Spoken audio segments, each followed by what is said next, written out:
Jiu-Jitsu fans, I am being joined by Nathan Haddad, who is joining us for PGF. He was recently added to the roster by BMAC, and BMAC told me that he, was all about it because Helio Seneca was like, this guy is the best guy that we have. So how much of an honor is it to hear that your coach thinks so highly of you? It's the coolest thing ever. I'm really fortunate. I started jiu-jitsu when I was 6 years old.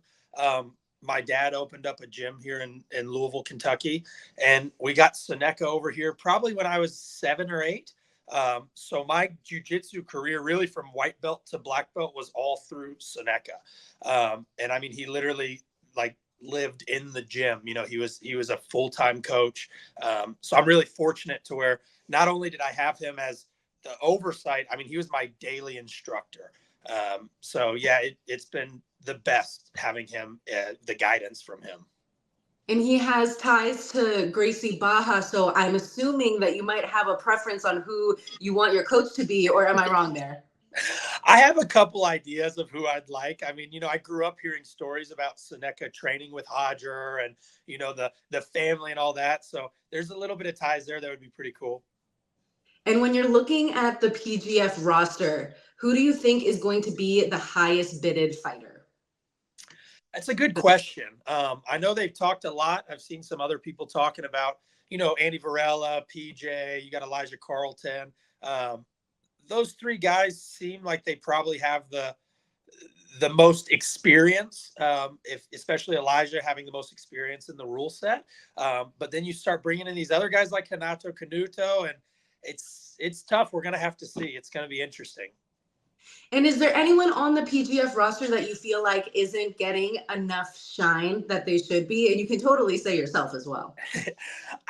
Honestly, this is one of those tournaments, which is why it was so interesting to me. Everybody's good. You go to coming up, you'd go to some tournaments, whether it was a local tournament or when you're at colored belts, and you go to a tournament, there might be 10 guys in the bracket. And, by the end of it, you can see all right, half of those guys, they don't take this sport as seriously as I do.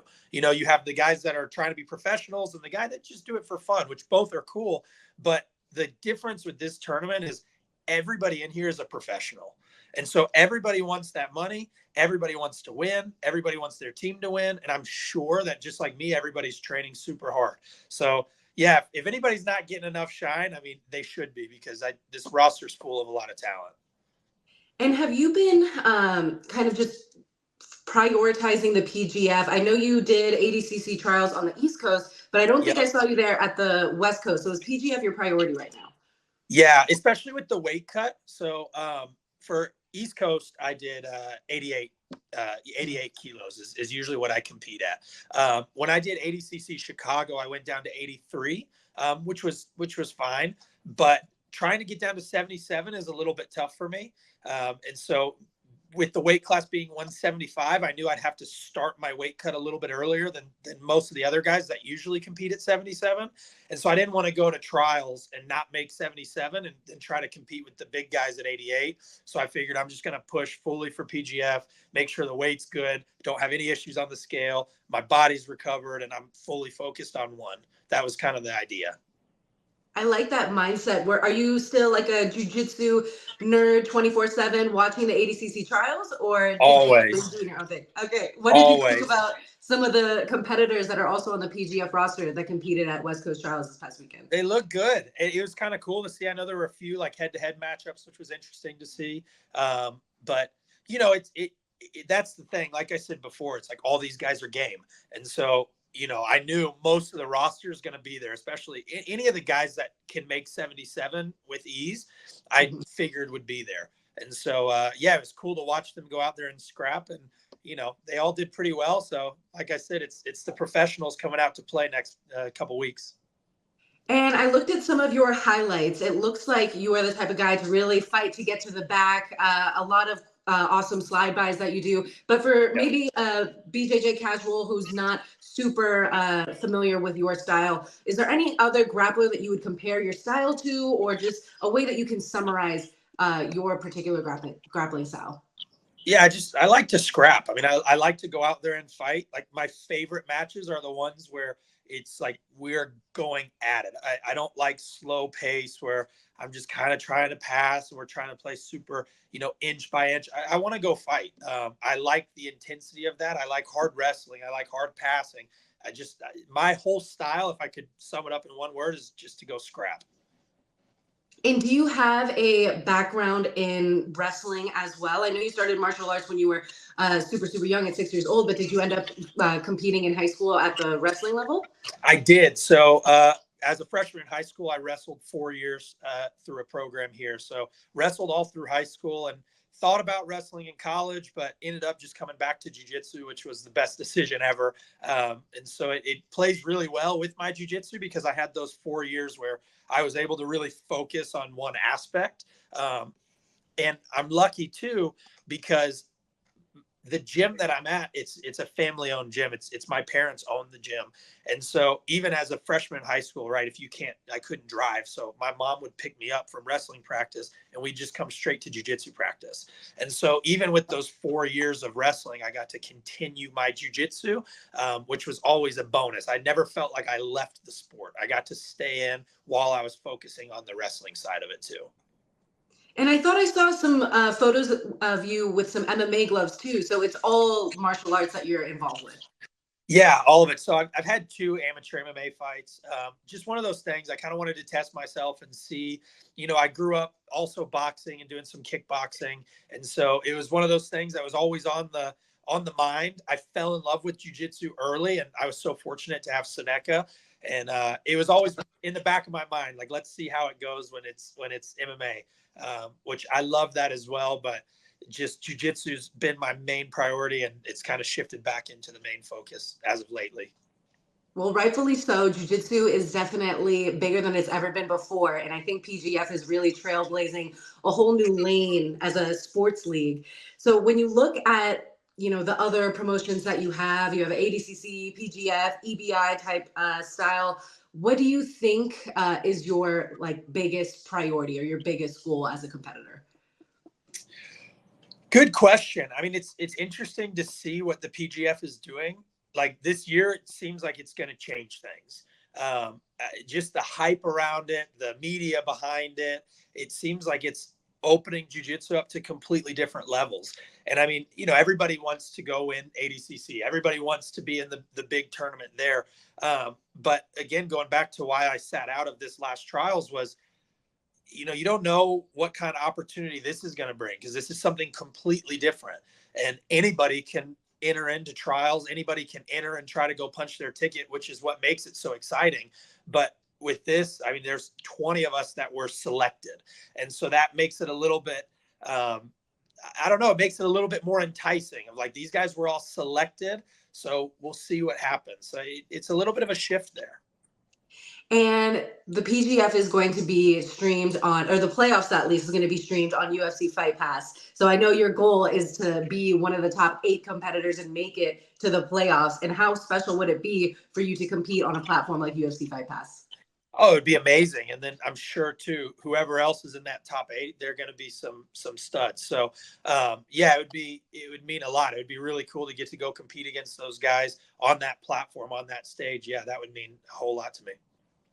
And I just want to talk about something I saw on your Instagram page. I know you got to get some work in with John Danaher. If you could tell me, what that experience was like, and also what is one of the biggest lessons that you've learned from your head coach, Helio? Yeah, going to train with Danaher was amazing. I mean, I was fortunate enough where Seneca was able to kind of get the hook up and allow me to get the connection to go train down there with them.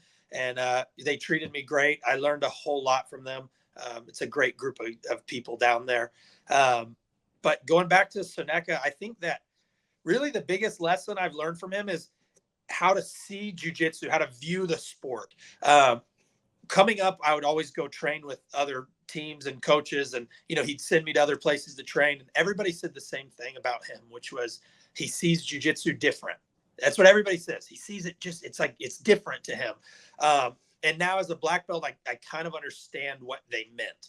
After training with a lot of different people, he's the only person I've ever met that you can come to him with a problem in jiu-jitsu, and within a minute he has a whole game plan around it. And so I think that's probably the biggest lesson I've taken from him is just how to view the game as opposed to it being, a collection of techniques rather than he just understands the game in a different way.